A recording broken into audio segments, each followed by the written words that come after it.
Well. Beautiful people, best damn nation. Let me talk to you.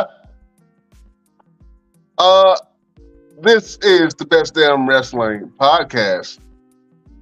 Thank you for joining us today. You could be anywhere in the world, but you ain't right here watching your boys, and we appreciate that, each and every one of you. Thank you for making this podcast relevant. Put it on the island of relevancy.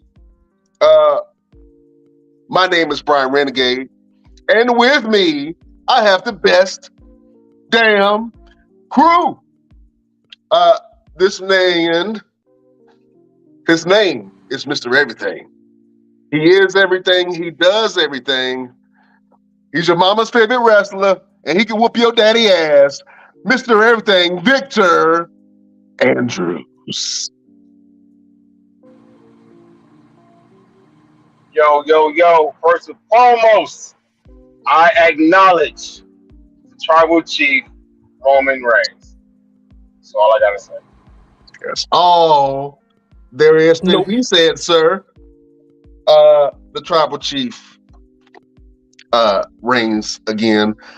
Next, we have the Sultan of Spices, Senor Fuego himself, Chef Showtime.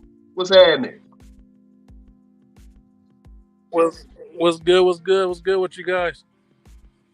Oh man, we good, man. It's the aftermath of WrestleMania, fellas. We fitting to get into it. He is the resident villain of the Best Damn Wrestling Podcast. The Renaissance Man, the dawn of the Best Damn Wrestling Podcast. Your boy LP is in the building.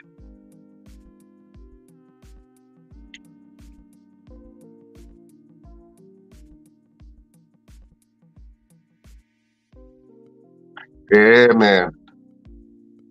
My fault. Can you hear me? Yeah, we hear you, brother. Yeah, I said I'm good. I said I do not acknowledge the tribal queen. Oh, no, you didn't with the disrespect. How dare you, sir? No. Oh man. We all acknowledge Tribal Chief LP just being a little chippy today. We are the Best Damn Wrestling Podcast. Thank you for joining us. Look, fellas, it has been a crazy week. I know I got to go ahead and get into it, man, with a little bit of hot topics. First, before we go over the WrestleMania recap, I have to acknowledge the big ass elephant in the room. You all know it, and it's all over the news. Everyone is talking about it. Fellas, I'm talking about the only one buyer that makes a lot of sense in my eyes. You know what I'm saying? It makes a ton of sense. I want to see where they really go with it. But Endeavors, who also is the parent company to the UFC, just bought the WWE.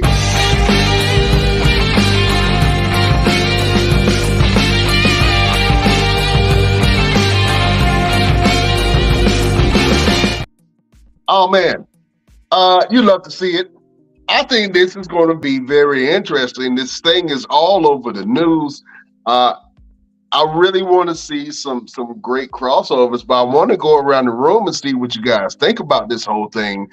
Let's go to the fighter of the Best Damn Wrestling Podcast, Mr. Everything.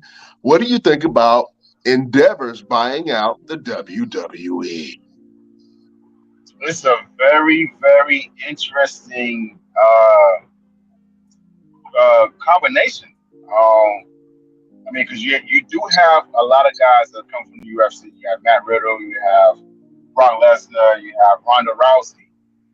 What are they like? I don't really foresee a crossover with fighters because you're gonna have a situation where I don't know. You're gonna question a lot. You're gonna question whether or not these guys are really coming in here to play ball, or they're going to come in there and, in the words of independent wrestlers, get their stuff in and be selfish and only worry about themselves. So it's going to be interesting. But I'm keeping my eyes open. I'm keeping my ears to the ground to see what exactly is going to happen with all this. Yeah, man, I think it's a very interesting buy, man. I think it's going to put a lot of eyes on the product. It's going to put a lot of money in Endeavor's pocket also, man. WWE usually sells out all of their events, especially when it comes to pay-per-view events. Let me go over to Chef Showtime. Chef, what do you think about Endeavor's, the parent company of the UFC, purchasing the WWE? It's weird. I don't know. It just seems like it's gonna be a lot of static. A lot of the UFC players gonna want to be wrestlers all of a sudden. And, all of a sudden some of the WWE people want to wrestle in the UFC, and it's not gonna work out. I have a feeling it's gonna collide. Okay, that's an interesting take, man. Let me go over to the resident villain of the Best Damn Wrestling Podcast, LPZ. What do you think about this move, man? Do you think the WWE made a good choice in selecting Endeavors as a buyer, or do you think it's a huge mistake? I'm hoping that it doesn't have any effect on anything that pertains to wrestling. I don't want to see no crossovers. I don't want to see them mention it. I want them to act like it just doesn't exist and they just somebody that bought the company, because that way they can stay focused on what they got to focus on. I don't want to see no UFC fighters running in the matches and those stupid stuff like that, because UFC is considered, for lack of a better term, real, and WWE is considered scripted. So I don't think a lot of that is going to mesh well anyway with the fans. The fans who are diehard UFC fans may not even buy into the whole WWE stuff, and vice versa. So I think it's good to keep them separate. They just under the same umbrella and just leave it there. Well, man, it's kind of hard to see that, man, because to be honest with you, I see a lot of crossovers already, man, and a lot of UFC fighters are seeing the value of becoming a WWE superstar. You have longevity in your career. You become a real life superhero or supervillain. You can put your skills to task, and I mean, you can get a doll. You can be able to put it in the video game. You can be immortal. And I'm gonna be honest with you. Other than the early days of the UFC, I don't know too many UFC fighters now today that would be that immortal kind of superstar in the UFC realm. I mean, obviously we have some of our favorites, but man, back in the day, the UFC fighters, man, were looked at like badasses and really personas, man, like Chuck the Iceman Liddell. You know what I'm saying? When I think about UFC fighters that have a reputation and made really their name cross over into other markets, I think about cats like that. I know we spoke about Tito Ortiz, man, and he tried his hand at professional wrestling, like LP said last podcast, man. Matt Riddle made that transition over. Ronda Rousey made that transition over. And then, AEW has started acquiring a bunch of people who have mixed martial arts experience. Do you think that this merger will attract more fans, or do you think that WWE purists will kind of revolt at maybe a brand new direction that the WWE might be taking? Let me take that question to LP. It kind of go back to what I said earlier. I just think, I don't think it meshes well. I think there are two different worlds and two different fan bases. I mean, you get your people every now and then, but how many people from UFC have tried to go to WWE and it didn't work? It's probably a lot more we never even heard of that didn't work. I don't know. I really just hope it just don't matter. I'm more worried about another person I'm pretty sure we're gonna talk about next. I'm more worried about this person destroying everything that happened in the last couple months than I am about Endeavor. And them guys seem to be more like, we here's the money, we want our money, we don't care what y'all do. That's what I feel like they're doing. Mm, I think you might be right with that, man.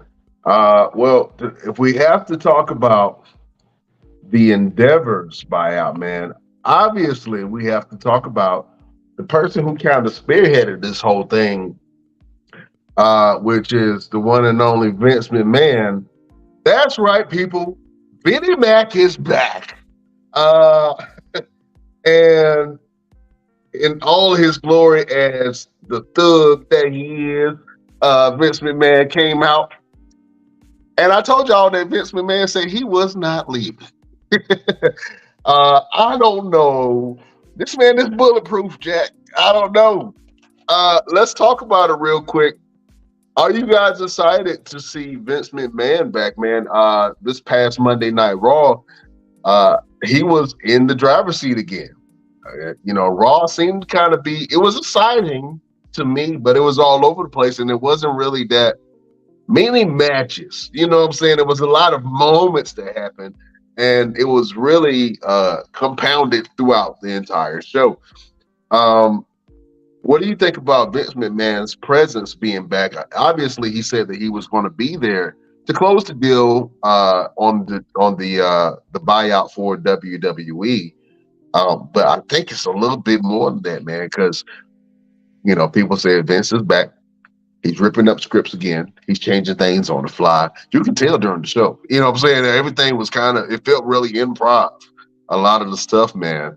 Mr. Everything, what do you think about Daddy being back home? It's done. It's very, very interesting. And I mean, we can't really talk about Vince McMahon until we talk about that mustache with him looking like M. Bison. What are you talking? Well, sir, man, yeah, Vince McMahon has been rocking a new stash lately. Check out this piece of work right here. What is that, sir? That is the ultimate porn stash. That means somebody is about to get loved on. Vince McMahon, Vince McMahon came out in true villain fashion. He looked like Dick Dastardly. For all you people who remember the Hanna-Barbera cartoons back in the day, man, he had one of those evil villain mustaches, man. Vinnie Mac is back, and he's man, I think he's really shaking up some things, man. But let's talk about the mustache real quick. LP, what you think about Vinnie Mac's mustache, man? Do you think it's going to grow? I see you got a little mustache right there. You know what I'm saying? No, I think he's trying to look like Walt Disney. I think he's purposely trying to. He dyed his hair because damn well his hair is not black no more. His mustache is not black. He looks like Walt Disney. If you look at Walt Disney, that is Walt Disney's signature look. And for some reason, I really think it's a purpose behind it. And it's not just he wanted a new look. Vince has never had a mustache. I'm about to be 44 years old. As long as I've been watching wrestling, I don't even think he can grow a mustache. I don't even know if it's even real. So Vince he did that on purpose, man. Vince. I'll be glad when we can say, I ain't even gonna say what I was about to say. I just hate Vince. I don't like Vince McMahon anymore. Like, that was the last bit of liking of Vince. The last bit of liking of Vince, man. I'm telling you, Vince came in ready to do damage, man. He has put a strong hold on the product of WWE, man. And a lot of people saying that he's back in the driver's seat. I don't know. I've been kind of enjoying the Triple H reign so far. You know what I'm saying? I don't really want things to kind of go back to reverting how they were, and that's what it really seems like. But with Vince being in the driver's seat, man, that means that business is being done. So business has been done. And I think they might want Vince at the helm of things because they said, hey, you done ran this thing for X amount of years. I don't even know what, 30 plus years, Pepper, probably. If it ain't broke, don't fix it. You know what I'm saying? So nobody's really talking about the scandal anymore and the payouts. I mean, we fans, man, we already knew that. All the new people are just kind of coming around to it. But man, this means a lot of different things for the product, man. Do you guys think that Vince being in the driver's seat will hurt or help the direction of the WWE moving forward with this new merger? Let me go, Mr. Everything. Man, this new merger. I mean, it all remains to be seen what exactly is going to happen. You know what I mean? I mean, Vince McMahon, he doesn't have the best ideas. I'm hoping that the guys from Endeavor, if they have any type of say so, will be able to silence Vince a little bit and let Triple H do his thing. I know LP is not very happy with Triple H's era of how things was running with WWE, but it ain't gonna get no better with Vince McMahon with his opinions and things like that. I mean, look at Monday Night Raw. How much they said that Monday Night Raw was changed by Vince McMahon throughout the entire night. So, I don't know. This merger is going to be something different, and whether the UFC guys step in or not will be remain to be seen. At least we can find something for Ronda Rousey to do because she ain't wrestling. We can at least find something for her to do. Like go do what you really know how to do because this what you're doing here is annoying and getting on my nerve. Oh man, that's crazy. I definitely see that. Well, man, we'll see how it goes from now, man, and we'll kind of judge the product as it goes, man, because you already know how we get down. We tell the truth. We truth tellers around this piece. Um, Beautiful people. Mr. Everything has to say adieu. Real quick, Mr. Everything, tell people what you got going on and where can they find you. Yes, I do apologize. I have another engagement that I have to step into. But this Saturday, I will be in Nashville, North Carolina for Max Wrestling. April 16th, I will be at the School of Morton, and you guys can follow me on Instagram to know everywhere I'm going to be. Instagram at official_Mr. Everything. And again, April 17th, mark that day on your calendar, and recognize what day that is because there's something special that might be happening on that day. So you guys take it easy. I appreciate y'all. And best damn nation. Have a great week. That's all. That's the word of the day from Victor Andrews. All right. Word of the day from Victor Andrews. We salute you, sir. Appreciate you. All right. LP, man. We have seen the passing of a great legend, man. Bushwrecker Butch passed away just recently, man. A WWF legend. I remember watching the brothers get it in on my television screen. I used to love their antics and how they used to come down to the ring. That is very sad to hear that. I hate to hear that. Let me get your sentiments, man. Do you have any memories of the Bush Rocker Brothers? I mean, that was always fun to watch. They was one of the, as a kid, you always laughing at them licking people's heads and they're running around. And I can't really remember how good they were in the ring, but they were just a fun. There was you liked to watch them. They made you feel good when you watch them. They're not on my top teams or tag teams or whatever. When it comes to back in those days, they probably one of the ones I did like to watch. You never understood nothing they said or nothing like that. And I like the interactions with like Mean Gene. Some of the interactions like Mean Gene and Body Brain, those kind of stuff like that was the moments that as a kid you just loved it. Yeah. I definitely loved it. And you're right. I can't really remember their wrestling style. It just kind of reminds me of. It just kind of reminds me of the Briscoe brothers. If I can have a close comparison of, you know, I guess that kind of wrestling style is, uh, brawlers. You know what I mean? Just, but characters. So I see a lot of Mark Briscoe in uh, the Bushwhacker brothers, man. And uh, Best Damn Wrestling Podcast, we definitely send our condolences to the family. And also our condolences to the WWE Universe for this loss, man. It's definitely going to be felt. But yeah, man, I definitely have fond memories of them, and they will definitely live on in our hearts, minds, and in our memories. Man, LP, since you and me, my brother, let's go ahead and get into it. Let's see, WrestleMania happened this past weekend. We had to watch along.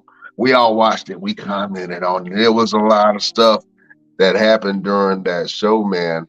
Both nights were pretty good. Well, I think we will have a general consensus that night one was a little bit better than night two.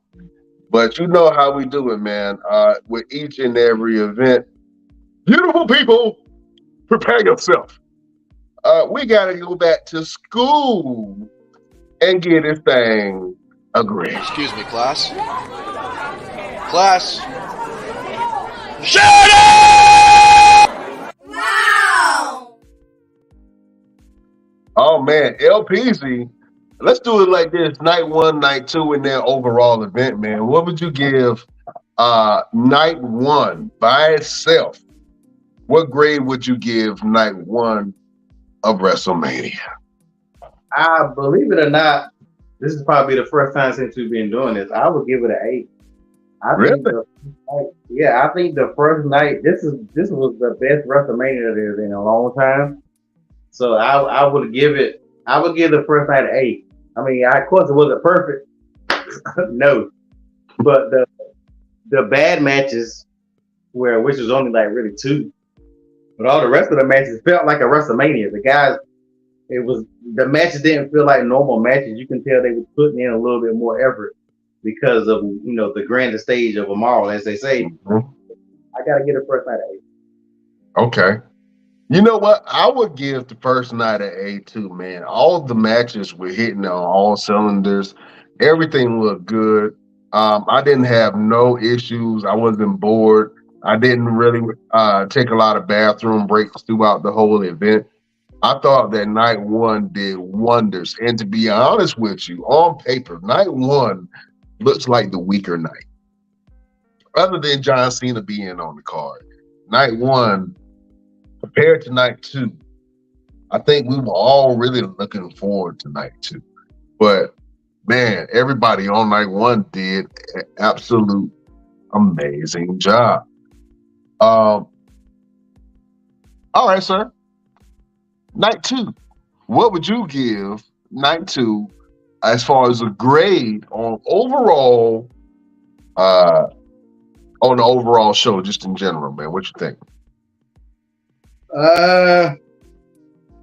Excuse me, I don't know where the yawn's coming from. Good Lord. I got this air running this AC. I would give it, I'm gonna be nice and I give it a B-. I don't want to give it a C because the last match was good and my boy Gunther's match was great. Those two matches by themselves, so I can't give it a C. I'll say B because the rest of the matches were just matches to me. I could have done without most of them. I mean, I did like the Bianca and Asuka match, but the match itself to me wasn't that great. I just love Bianca and I liked it when the intro at the beginning and all the other kind of stuff. So yeah, we're gonna get into that in a minute. But go ahead. Yeah, I'll say B-. Okay. I think I'm along with you, man. Night one for me was definitely an A. And then night two was a little lackluster in some of the matches. I have to be honest, and I'm gonna have to be really specific too. The women's tag turmoil kind of match. It was a hit. It was a lot of misses for me. It was some things that were interesting about it, but other than that, I really did not enjoy the match. And I think that was a sentiment that was kind of shared amongst everyone. So they kind of brought the value of the rest of the night down just a tad bit. I had to go back and watch the Brock Lesnar versus Omos match again. And at first, we were watching it and be like, oh, okay, we already knew what it was going to be. It was a couple of moves. We knew Brock that was eventually was going to, overpower Omos, start suplexing them, and then hit him with the F5. 1, 2, 3, it was over. But the interesting thing about that is when I went back and watched the match, I looked at the fan interaction, and everyone was on their feet for that match. Everybody was cheering, and even when the 3 came down for Brock, the whole place erupted. So, although the match could have been better, I think for what we knew it was going to be, which was an attraction, it was a pretty decent match. You know what I'm saying, for WrestleMania. The Warrior overcame the Giant in a sense, and I think that spectacle in itself was really interesting to see, man. Also for night 2, we saw the Finn Balor versus Edge match, the Hell in the Cell, and that match, as far as Hell in the Cell matches goes, it really doesn't rank up in my Hell in the Cell. Am I tripping? Where are you at as far as rating that Hell in the Cell match? Although, be it was very physical. They had a lot going on, and I went back and watched it, and I enjoyed it way more the second time because watching it first, it's like the shock and awe value. Like, oh man, why are they doing that? Blah blah. And then we also saw one of the spots, man, where Edge had picked up a ladder and threw it at Finn Balor's head and busted Finn Balor open. We were thinking, okay, it's a Hell in the Cell match. People bleed all the time. I've never seen a ref come in. Not ref, but the ref stopped the match for the doctors to come in to check somebody because they're bleeding. I haven't seen that. That was a new one for me, but obviously WWE cares about the health of their wrestlers, man. But via Finn Balor's social media page, man, he showed us all what happened under all of that face paint, man. If you can see that gigantic gash, man, in his head, and I believe during the match they had to give Finn Balor staples to be able to stop the bleeding. I believe this is after they actually removed some of the staples. But man, looking at that injury, man, it's kind of looking at the match and the injury, and you look at it again, and he was bleeding a lot in the match, in the ring. But man, looking at that gash, man, that was pretty hardcore, man. What would you rate that as far as Hell in the Cell matches? I think it was one of the worst Hell in the Cell matches I've ever seen. It was just as bad as Seth Rollins and the Fiend Hell in the Cell. Like, it just. I like that Hell in the Cell. I thought you were about to say what's my man name? The Kevin Owens and Chris Jericho Hell in the Cell was some bull. I didn't like that at all. I don't even remember that one, but I think they don't need to do Hell in the Cell no more. I think they stopped it not because they care about the employees. So let's be honest, the WWE does not care about employees because they still don't got health insurance. All this Endeavor and all this other mess, get them guys some health insurance if you really want to talk about it. But don't nobody want to talk. Don't nobody never talk about that side of things. So they don't care. They don't care. They don't want to talk about Bruno. No, they stopped the bleeding because of things like in depth, which makes no sense.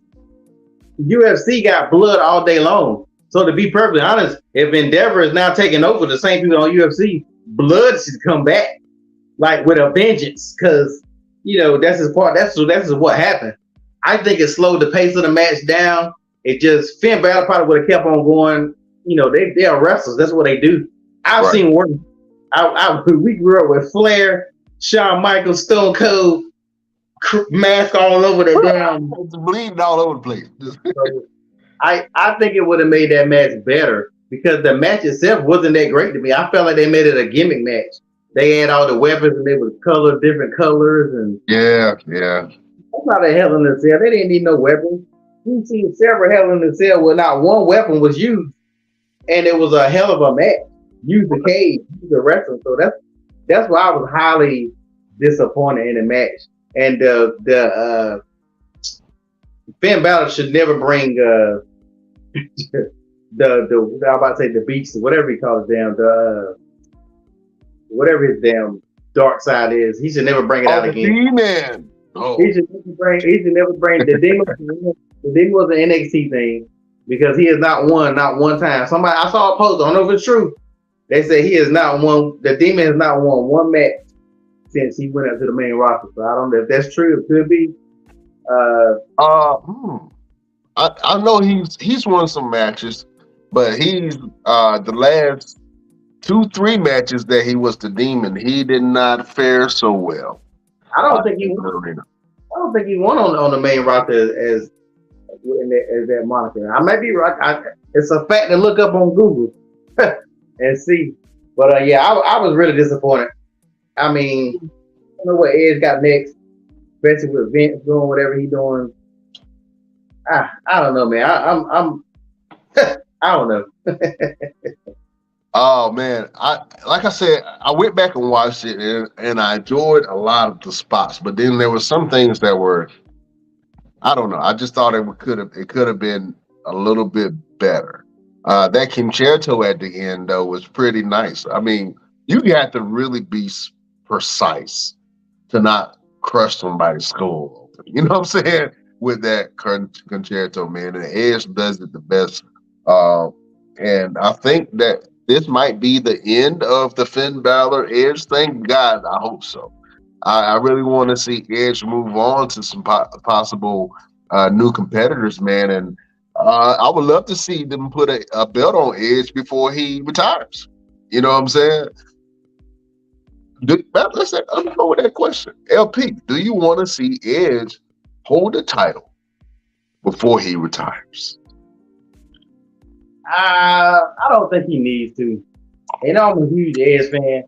Edge, I'm like certain guys need to let the other guys go over. Like Brock should have let Omos. Brock would not have lost anything if Omos had won that match. Omos would have gained everything. But right. Brock probably was like, I'm not about to let him lose. And it's the stuff like that. To me, Edge getting the belt would take away from Gunther, Austin Theory, and these new guys that they're trying to, push up. The new generation. Okay.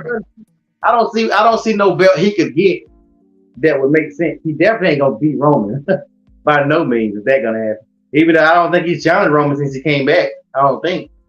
No, he hasn't challenged. He hasn't fought Roman since he got stacked with Daniel Bryan. That was the last time that Edge fought. And I really wish that Edge would have fought that match by himself.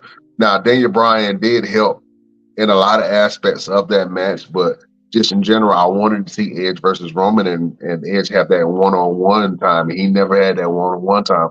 But to be honest with you, I don't think Edge can compete with Roman right now. If he still had the Judgment Day, then yeah. But this Edge now, Rude Edge is not scary at all, man. I don't think a lot of people. I think they look up to Edge, man, but he looks so feeble. I'm sorry, man. I love Edge, bro, but every time he step in the ring, I'm scared. I'm scared something's gonna happen. I thought that the Hell in a Cell match was gonna be a lot more brutal than it was, and it had its moments where they were really going at each other. But I wanted an Undertaker / Mankind type of Hell in the Cell. You know what I'm saying? Like, leave it all out there. I think they cut the match. I think that once Finn Balor was hurt, they continued it a little bit, but it was over maybe like 3 minutes after he got hurt. So I don't think it went nowhere close. Even when Finn Balor jumped through the table and all that, I think they rushed a lot of spots because there's no way they were supposed to be in a match that short. But they were just, I don't know. I mean, it is what it is. Finn Balor actually should be out for TV for at least a couple of weeks because he got hit with a concerto. So if he back, if he come back, I don't know. I didn't watch Raw yet, so I don't know if he was on Raw or not. He shouldn't have been on Raw. Was he on Raw? He was not on Raw. Okay, he was not on Raw, and I'm gonna tell you some things that did happen on Raw. But yeah, you're Raw next week, but still won't make no sense. You get hit with a concerto, you're supposed to be gone for at least 3 weeks. You're supposed to be halfway paralyzed. You know what I'm saying? Just a little bit. You're supposed to be twinging a little bit. You know what I mean? That Phoenix 2 more months. Yeah. You get hit with a concerto every time you walk down the street. It's like the dog in Up the Squirrel. You know what I'm saying? Just your attention is going to be all over the place because your brains is going to be scrambled on the inside. I want to see Edge have a title. I would love to see him have a tag title or maybe a sub belt. But you're right. I don't want to take that belt off of Gunther. Do I take that belt off of Gunther and give it to Edge? You know what I'm saying? Or do I take it off of Austin Theory, who is arguably one of the hottest superstars right now, whether people want to believe it or not. And then we're going to talk about this match that started. We're going to talk about it in a second because no. You know why I say that? Why? Because Vince back and he about to get Daddy is back home. Daddy is back home.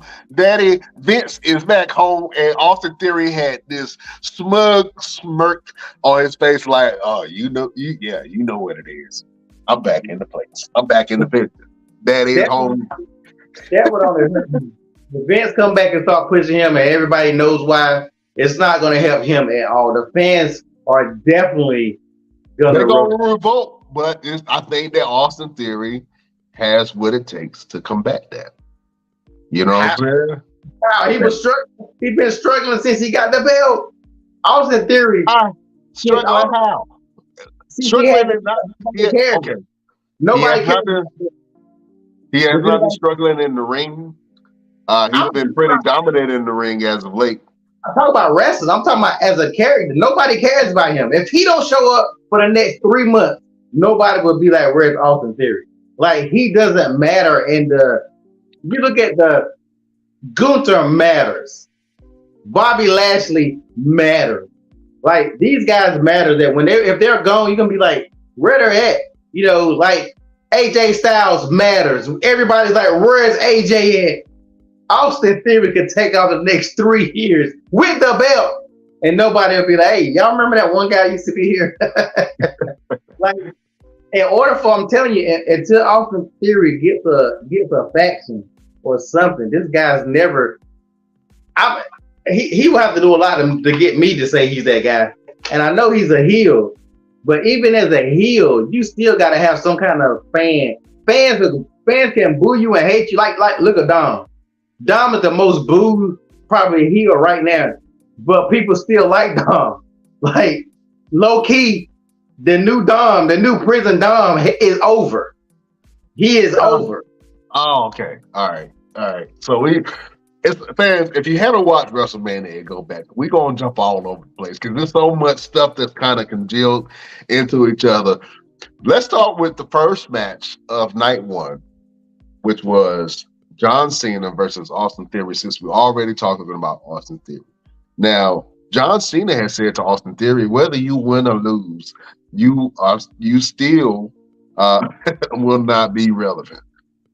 In a lot of ways, John Cena was right. The match did absolutely nothing for Austin Theory, other than him hanging his hat on the fact that he pinned and beat John Cena at WrestleMania. Not a lot of people can say that. I will say that. But this John is different from the John Cena of old. You know what I'm saying? So I think I was more focused on John Cena's bald spot more than I was on the actual match. And I know I'm bald, and BLP is bald too. But let it go, bro. It's a distinct look. It looks good. You know what I'm saying? I think John Cena can have the perfect head for balding. You know what I'm saying? He just got to embrace it. You know what I'm saying? I was more focused on that big ass ball spot than I was on the actual match. I don't even remember what happened in the match. I know that John Cena slapped the STF on him, made Austin Theory tap out, but the ref did not see it. So unfortunately, that did not go. Off of the distraction, Austin Theory picked him up, down, did his move, and knocked John Cena out for the 1-2-3 man. And like I said, it really did nothing for either man. You know what I'm saying? John Cena loses nothing for losing to Austin Theory. I mean, obviously passing the torch over to the new kid and having him, retain his belt is the obvious thing. Because John Cena was not going to drag his ass on TV every week to defend the United States title. You know what I'm saying? Let's be honest. Let's be real. He was not going to do that. So Austin Theory pulled off the win. Does it make Austin Theory look strong? Maybe. It depends on what he does with this new character and this new confidence that he has with this John Cena win. But ultimately, we shall see. But we're talking about Austin Theory right now, man. And I think the boy. I think if he gets a good storyline, a really good storyline, or joins a faction, like we said, then Austin Theory will be really relevant. And he can get Dominic Mysterio type heat. You know what I'm saying? They got the tools to do it. They're just not doing it. You got him and Montez Ford. You got, even with Riddle coming back, you got enough stars to make that title. Make people want that title. Like, nobody wants that title. Like, if Bobby Lashley really said, "Look, man, I'm coming back to get that title tomorrow," Bobby can easy. Just like with Bobby now, with the whole Fiend messing his whole WrestleMania moment over. So, what is Bobby Lashley about to do? Like, with Brock looking like Brock and Cody about to have a rival, who's about to fight? It's 5 months until SummerSlam, and everybody keep on saying, I don't know if people thought SummerSlam was next week, but everybody been saying he gonna lose it at SummerSlam. It ain't no way in hell they gonna let that man keep that belt for 5 months. And that's if SummerSlam is when y'all said it was. Remember we talked about it in the chat. I think y'all said SummerSlam is. I believe it's August, September. I want to say. That's a long time, man. Yeah. With Money in the Bank, that Money in the Bank comes in July. However that goes, it's just, if Roman keeps that belt to SummerSlam.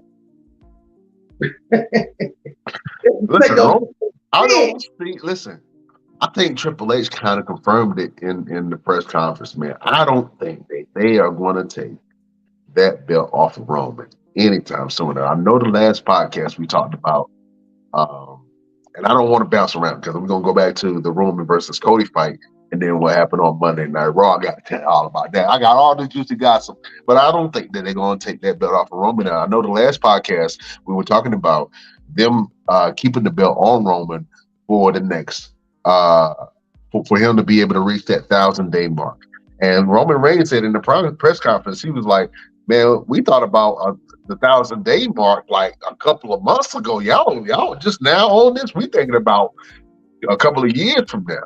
He just said, "We just getting started with the whole bloodline situation, man." And I kind of believe that a little bit, man. But it's been a lot of heat. Let me go into one of the other matches that happened on night one before we go and talk about night two with Roman and Cody. On night one, we saw Logan Paul versus Seth freaking Rollins. LP, I want to get your thoughts on the match. First of all, the entrances were really good, and I think we're going to rate the entrances a little bit later on. But Logan Paul came in on the, what do you call that thing? The zip line, just like Shawn Michaels used to do. He slid in on the zip line and then dropped onto the stage. And then this dancing Prime bottle, which is an energy drink, this blue dancing Prime bottle came up and started dancing with him and walked all the way to the ring. I thought that was a pretty interesting entrance until Seth Rollins came out and was serenaded by the whole crowd singing his song. Oh, We all enough to do it. Those were some great interests, man. And then the match itself was really good. We have to give Logan Paul his credit. The boy is good. The boy can go. The boy can wrestle. I don't care how you feel about him. I don't care if you think he's a social media star or whatever. The boy can wrestle. He can really go. I think Logan Paul is better at a lot of stuff than about 75% of the roster. You're doing too much. You're doing too much now. Come on now. 75% of the roster. That number is extremely too high. Hold up, no, it ain't. This man came in. He called his shot. First of all, he came in through the Miz. The Miz is the gateway. The Miz lets all the entertainers and superstars in. The Miz is absolutely a treasure. Protect Miz at all times. We're gonna go into the Miz in a little bit because some funny stuff happened. But he came in through the Miz. He had a match at WrestleMania. His first match at WrestleMania was against the great Rey Mysterio and Soggy Ass Dominic. But the fact that his first match ever was against one of the greatest of all luchadors of all time in Rey Mysterio. That was his first match, which he pulled out a victory on. His next match was against The Miz, and he beat The Miz. And we were all shocked and awe. We weren't even looking forward to that match, but that match ended up being really good. Then he caught his shot against your tribal chiefs, the Roman Reigns, and put Roman Reigns through the ringer. The boy out wrestled Roman Reigns, Jack. He stole the show. And then now he has his feud with, Seth Rollins. He's going back and forth. Knocked Seth Rollins out twice. Seth Rollins ended up pulling out the win at WrestleMania, but it was a really good match, man. LP, what were your thoughts on the Seth Rollins versus Logan Paul match? First of all, I would give Logan Paul his due. The dude he's one of the best celebrities. I think he'll probably go down to one of the best celebrities to ever do a celebrity match. But calm down with that 75%. I give him 5, 10, 75 is a huge, that's more than half the roster. Let's be honest now. You're giving Logan Paul credit for the spots. He do nice spots. He does all right in the ring. Xavier Woods would body him. Gunther Squad, Sheamus. It's a ton of wrestlers on both shows that would body. 75. 75. I'm talking about most of the scripts and most of the stars. The boy does it better than most of the stars. For this man to come in on his fifth match ever. You giving him too much credit when Seth Rollins is making him give him credit for being a businessman. He's wrestling good too. Now let's calm down now. If those wrestlers wanted to embarrass him in that ring, they could embarrass him in that ring. One of the reasons why John Cena did not want to wrestle him, John Cena said he wasn't ready. John Cena said that. John Cena said Logan Paul's not ready for me. So that's why he did not wrestle him, and he wrestled Austin Theory. Is he better than Austin Theory? I don't even like Austin Theory, but I'm not even going to disrespect Austin Theory. Like I said, I would say he better than some of these scrubs, like Maximum Male Models or some of these other people you don't ever see. Is he better than LA Knight? No. So 75%, you're disrespecting. You're being very disrespectful. You're being very disrespectful. Really, because like I said, to be honest with you, the boy got a mind for business and marketing. We're both marketing buffs. I know I've been a marketing specialist for a long time. This man knows how to get numbers. He knows how to get attention, and he knows how to call his shots against the top talent. But that doesn't mean, okay, he went toe to toe for 10 rounds with Floyd Mayweather. So you're gonna say that he's 75% better than most boxers? I didn't say that. Because to be honest with you, the boy is a real wrestler. You know what I'm saying? He has the background in wrestling. If he You know what I'm wanted, saying? if he really wanted to be, he could be a legit wrestler. And it was a good match. All his matches was good. He always surprised me. But a long time ago, I don't hit you with a butt after you said all that. I'm gonna keep it real. You know, I'm gonna keep it real. We give him credit for his spots, the lariat spot, the him and Ricochet, that spot, him jumping flat foot onto the top of the turnbuckle, which we seen a bunch of other people do. We just ain't never seen no celebrity like that. Do it right, you know. You look at the celebrity list: Snoop Dogg, David Arquette. I mean, you look at the celebrity list; he's far and beyond. So it's shocking to us to see that, but he's still a celebrity. Like these other guys that they wanted to embarrass his ass and not carry him. That's why you put him in a match with a Miz. Miz is one of the greatest of all time. Miz know how to make you look good, or Miz can embarrass you. Right. Seth Rollins can make you look like a superstar, or he can make you look like a sucker. Yeah, straight up. Brock is not going to do it, but Brock can make you look good too. Or Brock is gonna be like, I ain't got time for this today. I'm gonna squash you. So those superstars. And look at Roman. Roman could have ended that match in 5 seconds if he wanted to. They made it look good. So I think sometimes we can get a man credit, but we can't give him too much damn credit. Now we can't go crazy and say 75%. 75. I'm talking about overall total package. And if I was not correct, then he would not be in one of the premier spots at WrestleMania.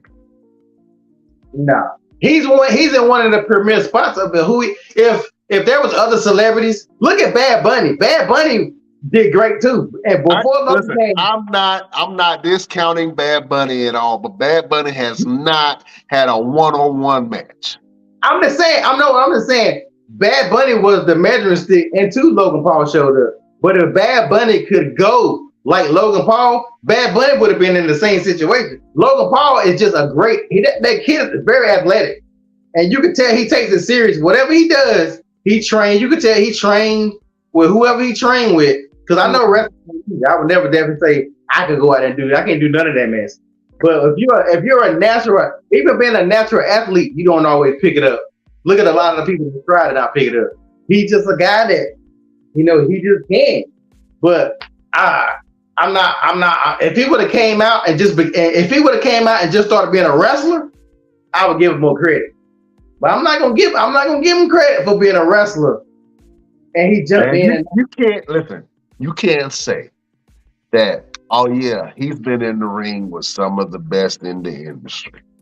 Oh yeah, he surprised me in wrestling. Oh man, he has some really great spots. Oh man, he has great crowd interaction, whether they're cheering him or booing him. Oh man, he has some of the most iconic moments already in WWE history.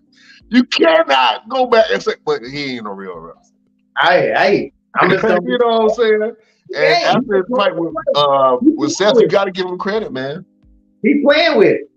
If I give him the credit if I really saw him take it more serious and wrestle some other people that ain't carrying him, get in the ring with somebody like let's go, then I'll be like, okay, he a wrestler. But he just, I'm gonna give him his props, but I gotta keep it.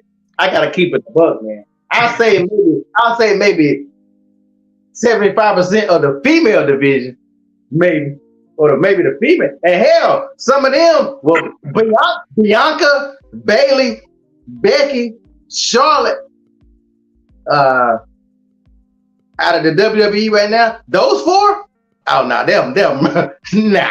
But the rest of them females, I'm gonna kind of go back a little bit too for what we talked about earlier. That female, the probably most people, the worst match of WrestleMania, that female tag team, yeah.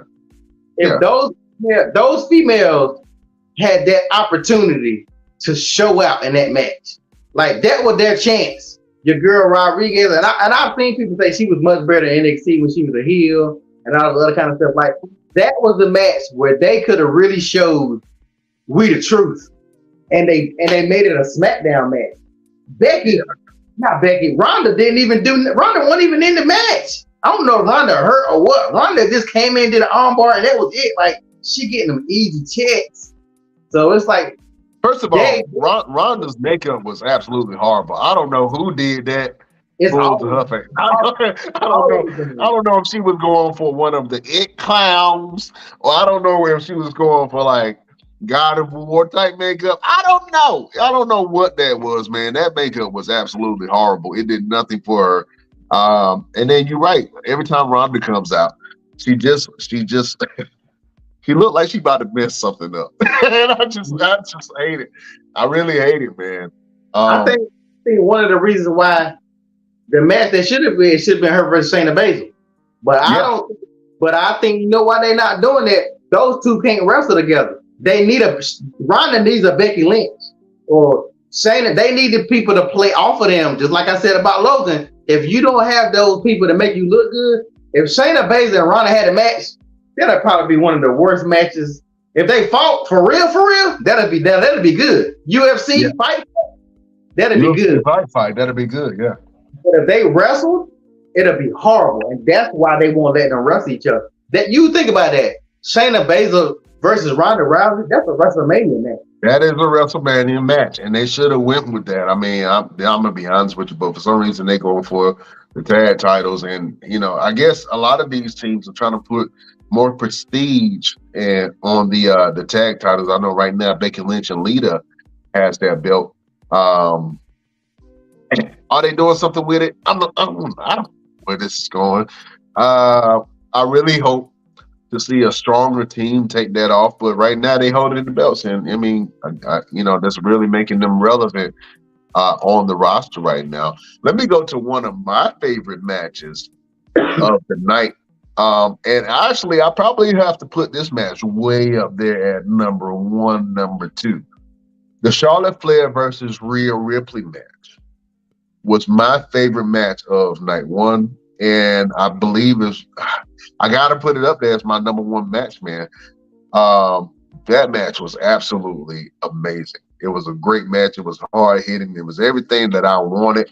The character work. It was back and forth in the ring. There was a lot of psychology in the match from Charlotte Flair, and to be honest with you, they both elevated each other to the point where Charlotte Flair lost, but she was smiling because she knew she just put on an instant classic with your girl Rhea Ripley. LP, what did you think about this match between the great Charlotte Flair and Rhea Bloody Ripley? I think it was a good match. I think they put it on night 1 because they in case it overshadowed the main event of night 2. I think that's why they did it. It definitely was. But it definitely lived up. I thought they had a decent match the first time they fought. It wasn't as good as this one because Rhea has gotten a lot better. And that's what it boils down to. Charlotte is still Charlotte. But Rhea has gotten a lot better. She wasn't ready earlier, and they try to make her that star. Now because of Judgment Day and her growth, now Rhea is that star. And that's the difference when you do it right and you try to rush it. Right. That's kind of when I be talking about Austin Theory. He's getting rushed. But if they build him right, then he could end up being somebody later on. But like Rhea is a perfect example of what you can get when you take your time and grow the character. He's over. She's super over. Super over. Charlotte definitely will get the belt again. I hope Charlotte goes to Raw and starts to beef with Bianca because I want to see that. I don't know if they're gonna go that route because it seems like Charlotte mainly just goes for the belt on that one belt. She don't seem to jump titles if I'm not mistaken. I don't know. I'll have to look at the stats, but it seems like she always wins the same belt. Maybe I'm wrong. I can show you the direction that they're gonna go based off of Monday Night Raw. I believe they're going to go with Bianca versus Rhea Ripley at some point, and it feels like, and I don't want them to do this, it feels like they're going to try to unify the belts. That's what it feels like, and I don't know who's asking for this. I don't think that is a good business move at all, unless they're trying to make Bianca the new Roman Reigns, or vice versa in Rhea Ripley. where they have this undefeated dominant streak in the women's division right now. Bianca is in a class of her own, man. She's main evented 3 WrestleManias, man, and came out on top on all 3. Nobody else is done that. You know what I'm saying? And especially this is twice as the women's champion. So Bianca is on her way to having a streak. And you know, streaks are very hard to come by. So Bianca is on her way to having a streak at WrestleMania, man, and she might become Mrs. WrestleMania or Miss WrestleMania, as I say, you know, out with all Mrs. WrestleMania. I was right the first time.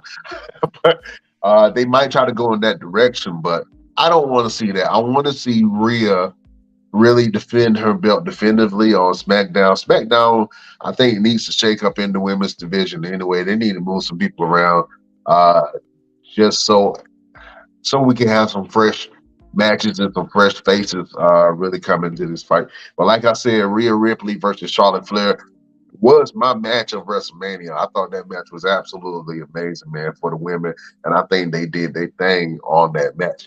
We also saw on that same night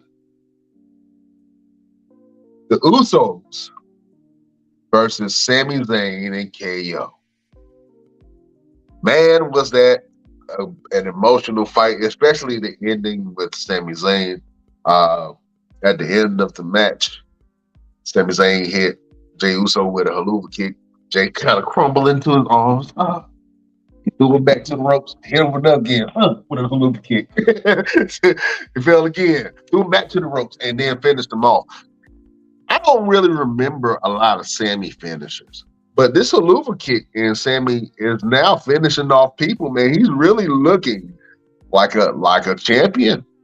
Am I wrong in that, LP? What did you think about the Usos versus Sami Zayn and KO, where Sami Zayn and KO came out on top, and they are your new tag team champions, man. That's something that the boys have always wanted, and now they finally have it. You see the belts on them, the red and the blue belt. Friends, long-term friends, finally became tag team champions, man. LP, what you think? Oh man, I thought, to me, that's the best. That was the best match, the first night to me. I think you're a little biased because of Charlotte, so of course you're gonna go with it no matter what. That match could have been trash, and you still would have said it was the best match. But yeah, I thought that story, that once either they had to win or Roman had to lose, and you knew it was gonna be one or the other. Yeah. So once he won, you knew what was gonna happen on the other side. So I think that it's good because it builds more story. Now with Roman acting funny toward the Usos, and you know, where is it going to go with Solo just being around Roman and the Usos kind of getting outed?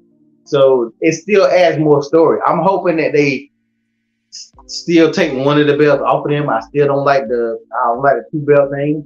What you were saying earlier about the females, they tried that one time and it didn't work. So I'm hoping they don't try that again because they already know it doesn't work. And if you got the 2 top women fighting, you got all these other women that ain't got nothing to do.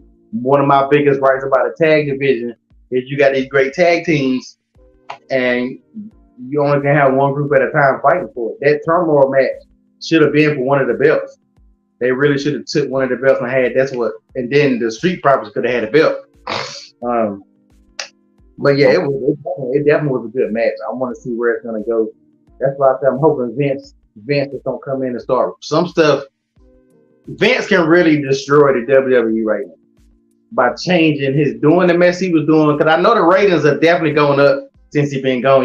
I don't know the numbers, but you can't tell me that the ratings haven't gone up since. And I get Triple H hell because it was a lot. It's a lot of stuff Triple H has not done. Triple H hell and be like, Triple H ain't doing nothing.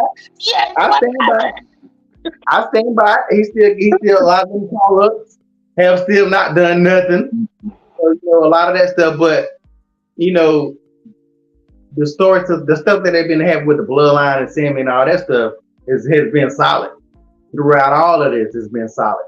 So that is the main thing that's keeping people invested. To be honest, people are tuning in to see what was going to happen. People still tuning in now to see what's going to happen with this storyline. So they can't change it or ruin it. I still think Jay is a key part of something. I think him and Sammy story is not over. KO is still going to portray Sammy sooner or later. Of course, we all know that. Yeah, that's KO. KO is a better heel. He's one of those guys to me. He's a better heel, and he's gonna come. Sammy definitely. Sammy can be heel or face, but right now Sammy got to be a face. Sammy got nuclear fandom right now. Yeah, you do. Yeah, so you got to see that going. Well, let's go from the man who has nuclear fandom to somebody who has nuclear heat. Man, we saw a match that we did not know if it was going to happen. We have been saying for weeks. We even called the turn of when Dominic was going to turn on Rey. And he finally did. And for weeks, Dominic has been asking Rey Mysterio to fight him. Rey said, I don't want to fight you, me-ho. I don't want to do it. It ain't nothing you can say to me that's going to make me want to fight you. And for weeks, Dominic tormented his daddy. Punch him in the face, tripping him, interfering in his matches. The final straw came when Dominic went up to his mom and his sister and started talking trash to him. He threw water in his sister's face. And he told his mama to shut up in front of everybody. Rey was not going for that. Rey came down to the ring, punched him right in his face, and said, you want to match with me? Here's something. I'm going to teach you something. I would be remiss not to say that Prison Dom has impressed. Prison Dom has gotten better in the ring. Prison Dom has his character established finally. Prison Dom is a part of a group. And Prison Dom had a dope ass entrance where this man went straight from jail, got escorted by the police, and came to the ring to fight his daddy one-on-one. Oh man, it was a great entrance. I was like, oh, this is pretty real thought out. They make Dominic look tough. Until his daddy came out with Snoop Dogg in a lowrider playing Snoop's music. I can't remember what song it was, but I think it was Ain't Nothing But a G Thing, baby. Too low, now G's going crazy. Man, he came out, and then Eddie Guerrero's music hit. That got me all in the fields, man. You know, every time they put Eddie in there, I lie, I cheat, I thought that was dope, and then they hit Rey's music at the top. Rey Mysterio and Dominic are two of my top. Now, I ain't gonna say they're my top, because I'm gonna tell you who my top interest was. But they're two of my top interests, man. They had a dope interest. They had a very interesting match. At the end of, in the middle of the match, we all got what we wanted. Rey Mysterio took off his belt. Dominic was folded over on the turnbuckle. He ain't see it coming. Rey took off his belt. He said, I'm going to whoop your ass for your mama. I'm going to whoop your ass for my sister. And I'm going to whoop your ass for everybody in this ring. In this whole arena. Rey took his belt off and went to town and started spanking Dominic. We love to see it. The fans cheered. It was a great moment because everyone wanted to see Rey whoop Dominic's ass. And he got exactly an old school beating with the belt. I wish he would have made Dominic go outside and pick a switch off the tree and come back and double knotted that hoe and then wear him out. But he didn't do it. That's country style. You know what I'm talking about, LP. Yeah, grandma style. But the boiler won't out there. I think the boiler should have said something. She should have made Dominic ass go outside and get a switch. But the match was good. I want to get your thoughts on that match between Rey Mysterio and Dominic Mysterio. What did you think about that? LPZ. I thought it was good. It was one of the matches I enjoyed. I didn't expect it to be no 5-star match because it's still Dom at the end of the day. But I think they did a good job still telling a little bit of story as the match went on. Dom intro, to me, was the best intro of the night. I don't think nobody came close because the other ones was okay, but all them the other ones was similar. Gunther's was similar to Seth. And all they was like a little drawn out at the beginning. Dominique had that whole into a quick little storyline. He came out with him. He came out with Ray Mask. Handcuffs with Ray Mask on. Like, oh man. If he would have kept that mask on the whole match, the visuals and everything would have been so dope. But like I said, I don't think Dom can wrestle with a mask on. But if he would have, and then somebody was saying the mask he had was a match, one of his WCW masks from Halloween. Somebody told me Halloween Havoc. I don't know. I don't think that was his Halloween Havoc match because the Halloween Havoc he had like purple on, didn't he? That mask that Don had was purple. But did it have like the Halloween Havoc? Wasn't that a one piece? Wasn't that a onesie? I can't remember. That's been so long. I was a onesie. I think Ray had a onesie on. But suppose it was one of Ray's classic mask or whatever. So yeah. I mean, if you got heat, that's what you do. Like you add to the heat, and it's WrestleMania. Like my biggest complaint was the lack of effort in the intros. Other than Dom, Ray's was all right. It was cool, but Ray's was typical of what they used to do. So I guess it was a throwback. Dom stood out because it was so different. Even with Seth's, I thought something else was going to happen. With Gunther, I thought something else was going to happen. So it's like I was built up, like okay, but now I was like, all right, like you think of the greatest. I got to go ahead and tell you, man. We go. Let's go ahead and get into it because I was kind of waiting, but let's go ahead and get into it, man. As far as interests, man, who would your top interests of the whole event be? Because I have my favorites, and I'm gonna tell you why it's my favorite. But what did you think were the top 3 interests of the whole entire event? The top 3 will be Dom's. Bianca's. I mean, everybody really didn't even. So most people just came out normal. Roman had the piano players, the organ players. Let me tell you, I'm telling you, Roman. I'm disappointed in the tribal queen because Roman should have had it. Roman should have had the Samoans coming out there doing all that, man. Like that. That was the chance for him to really, to me, separate himself from The Rock. Because even The Rock don't even really do that. But you were the head of the table. That piano mess was trash. If Roman would have had his family, no people coming out and do all, because that mess always was cool to me. If he would have had that, that would have been over. It would have been over if he would have did it. I think you're right. I think if he would have had the whole entire bloodline come out with some of the ancestors, like if Rikishi would have came out, and if his daddy, Sika and Alpha, if they would have came out with behind him, and then you had the whole entire bloodline there, man, the optics of that would have been better than what we saw. I agree with you. The piano playing really didn't equate that well with a lot of the fans.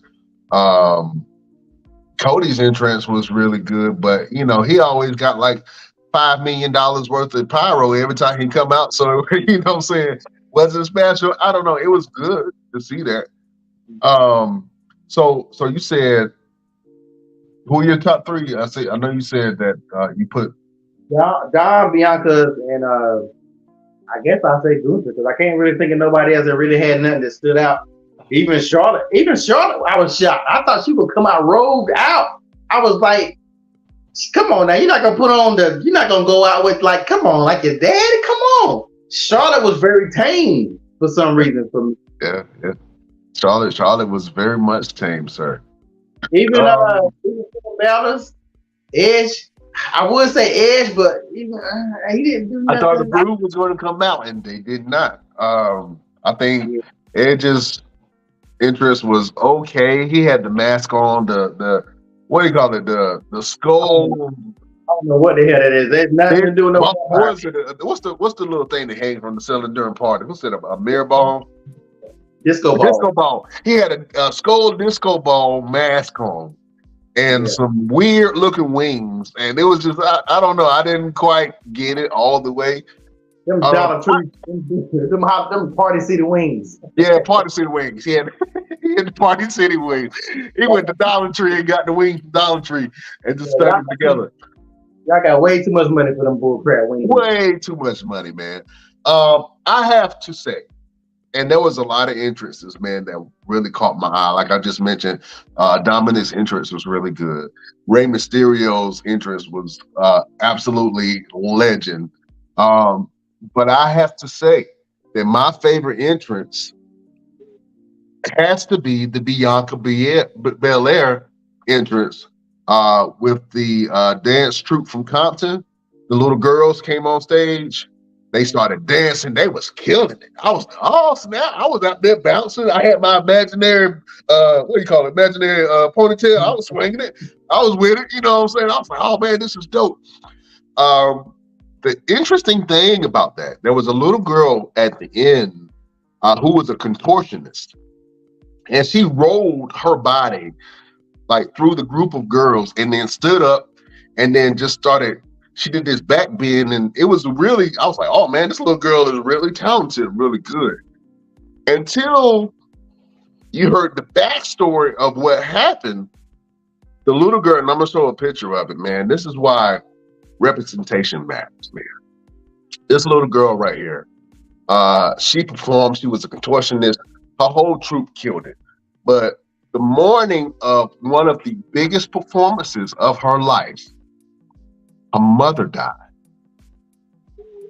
Man, hit you in the inside parts, don't it? Her mother died the morning of the biggest performance of her life in front of 80,000 people. She killed it with a smile on her face. You wouldn't even know that nothing went wrong. And then you heard the backstory of how the little girl mama died, and it's like, oh man, to show the strength that it takes to go on stage. Man, I'm talking about, bro. I cried a little bit. I'm a pretty tough dude, man. I don't cry for a lot of stuff. When I heard that, I was like, oh God. Man, I thought the entrance meant so much. The representation of the little girls, how they have a champion that looks like them and that competes and is strong and is positive. Ain't out here disrespecting folks. Bianca holds herself at a really high esteem, and that's why I like Bianca as a character and as a woman, even though she has some little hints of ghetto-ness in there, which, that's part of her character that she carried on from NXT. But just the way that she's held the title with such esteem and respect, man. All of these little girls showed up dressed like Bianca, and for this little girl to power through that performance because she was going to be on stage with Bianca Belair, that transcends wrestling. That transcends entertainment. That goes to the core of why a lot of people actually love wrestling, man, because it really motivates and empowers a lot of people. You know what I'm saying? I thought that was a beautiful moment. To me, that was the one of the best entrances. I know some people going to disagree with me. Sue me, whatever. I thought that entrance was absolutely amazing.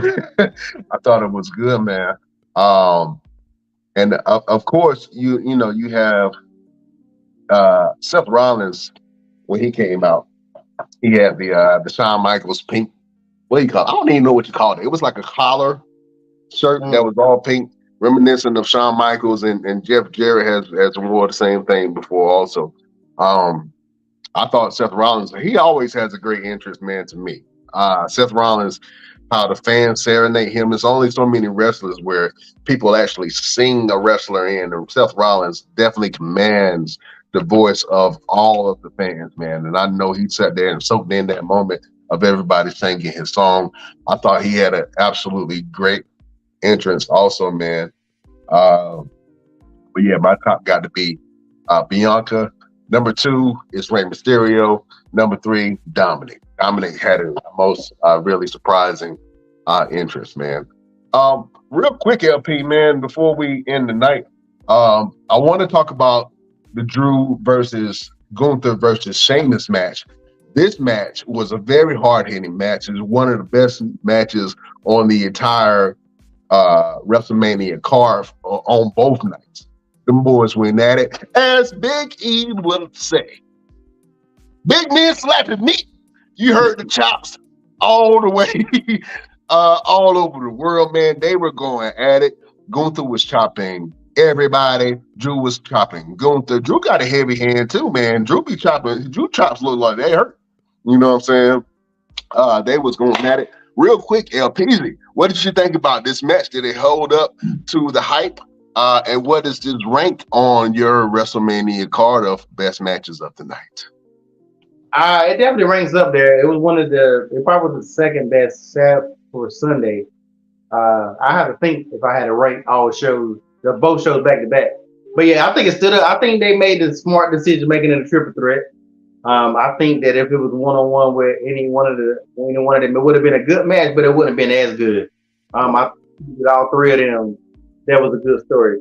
I think Sheamus is going to be the one to end up taking the belt off of Gunther, just because they're going to give Sheamus that belt because he's never had it. That's the only reason why I see him getting the belt.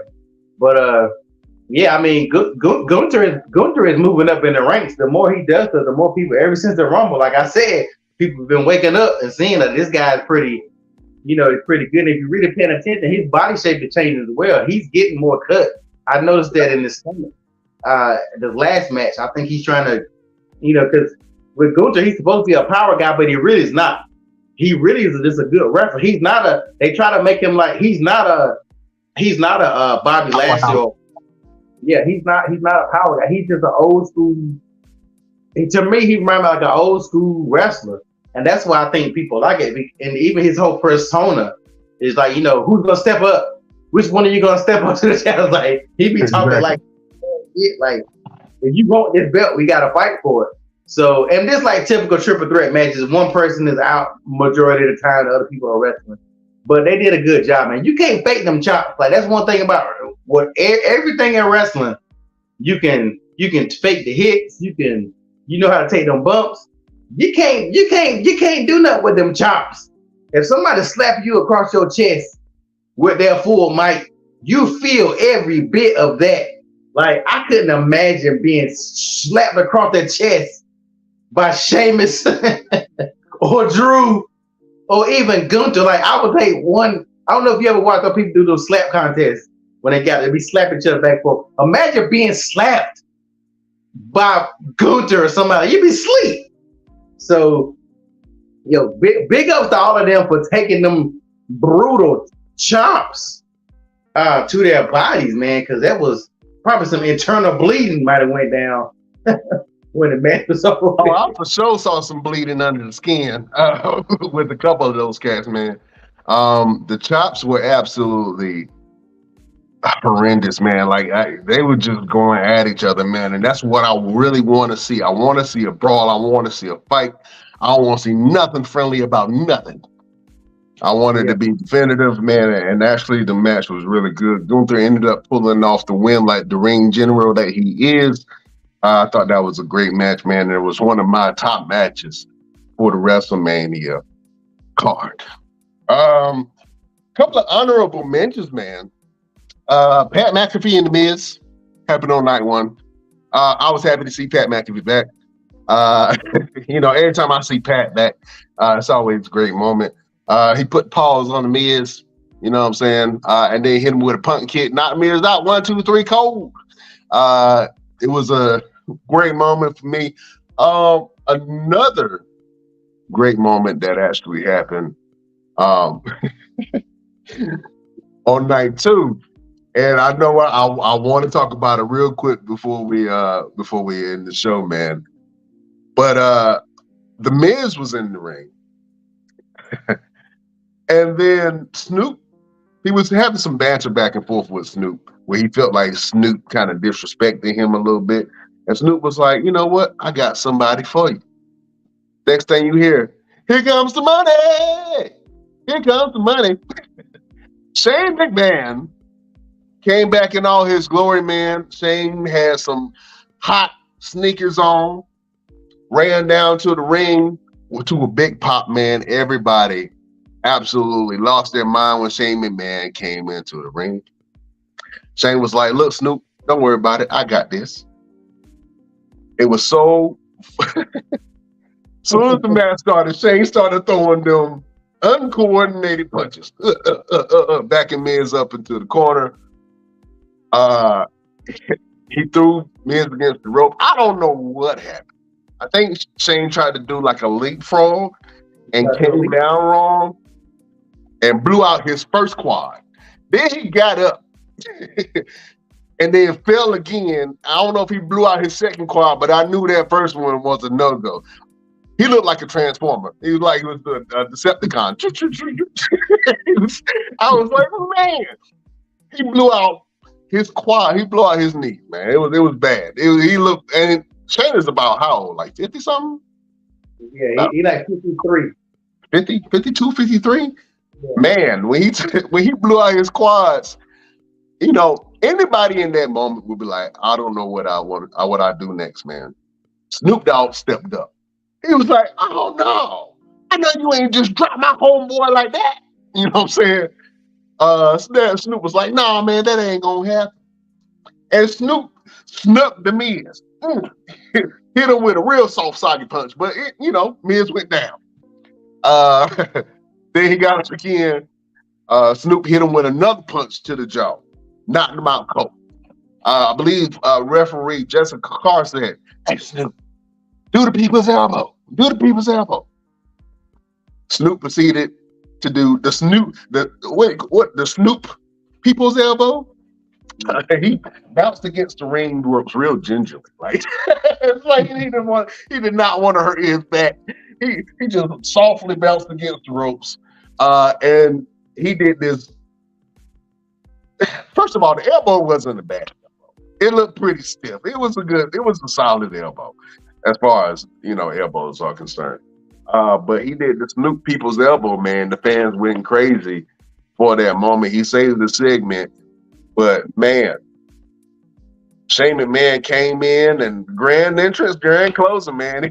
he got rolled out the ring after blowing out his quads, man. We want to see you back, Shane, man, but that is not the final image that I want to see of Shane McMahon. Brother, I hate to say it, man, but get better, Shane. You know what I'm saying? Maybe you need to stretch nuts out. I heard that yoga is pretty good. Just do some warm hot yoga. Stretch a little bit. Release them tendons. Oh man. Well, beautiful people, it has been a great show, man. We did not even get half of what we wanted in this show, man. But we appreciate you and we love you. Maybe we'll do a part 2 to this because we do have to talk about Monday Night Raw and what happened on Monday Night Raw. That's going to set up some big things for this new event coming in Puerto Rico in May with Backlash. We saw some interactions with Bad Bunny, with Damian Priest throwing Bad Bunny through the table. Where does that leave Bad Bunny and Damian Priest's relationship? And does Dom have real beef with Bad Bunny? We shall see as we continue to the next episode next week. LPZ, man, it's a great show. Let the beautiful people know what you got going on and where can they find you. As always, you can find me on Instagram. Share the word out. 160 Street with an S. See fashion show April the 23rd. Photo shoots any other time. I'm always doing that. But you free and you're in Raleigh, not Raleigh, you're in NC, fly down. People are flying down to see it. Durham Armory. It's gonna be an amazing show. That's right. You see, Queen Bee, if you're part of the Beehive and you love everything Beyonce, you might want to come and check out this show, man. LP puts on a hell of a show each and every year, sometimes multiple times a year. So if you're in the Raleigh-Durham area and you want to check out something that's outside the norm, if you like to dance to the hits of Queen Bee, if you like a great fashion show, if you want to be around some really cool, hip people, you will carry your ass down to the Renaissance Fashion Show hosted by the great LP the Don. And check that thing out. Man, my name is Brian Renegade. You can catch me on all platforms at Brian Renegade. I got a lot of stuff going on. You can go and check that out. Yeah, so just go to Brian Renegade on all my platforms. If you get a chance, you can go to renegaderio.com, see what my old lady got going on, me and my old lady.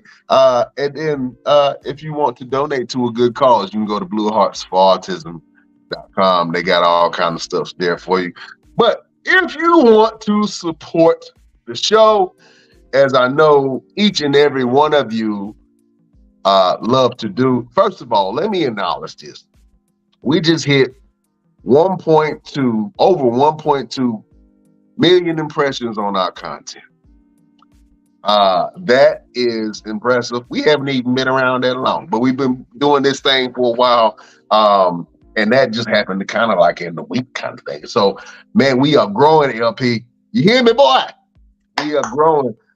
We got some big things popping. So thank you for everyone who's supporting the show.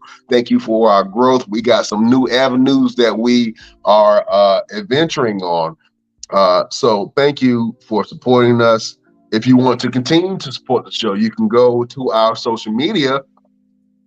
You can go to our Instagram at the Best Damn Wrestling Podcast. You can go to our Facebook group at the Best Damn Wrestling Nation. You can join our Facebook page, the BD Wrestling Podcast, for all of our content. You can go to our Twitter at Best Damn Crew. You can visit us on Twitch at the Best Damn Wrestling Podcast, and you can visit our TikTok at Best Damn Wrestling Podcast.